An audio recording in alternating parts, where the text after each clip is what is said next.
श्री स्वामी समर्थ. श्री गुरुचरित्र अमृतधारा. अध्याय 18.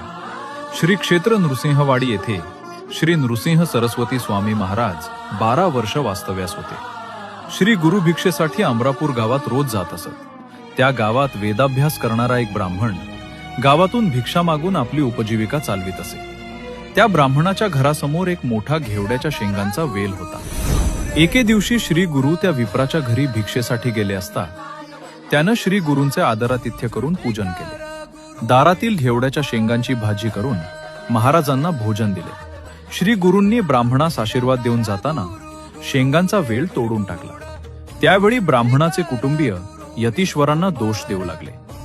ब्राह्मण मात्र कुटुंबियांची समजूत घालू लागला की श्री गुरूंनी आपले दारिद्र्य दूर केले आहे, तेच आपणास तारतील. ब्राह्मणाने वेल व त्याचे मूळ काढताच त्याला धनाचा कुंभ दिसला.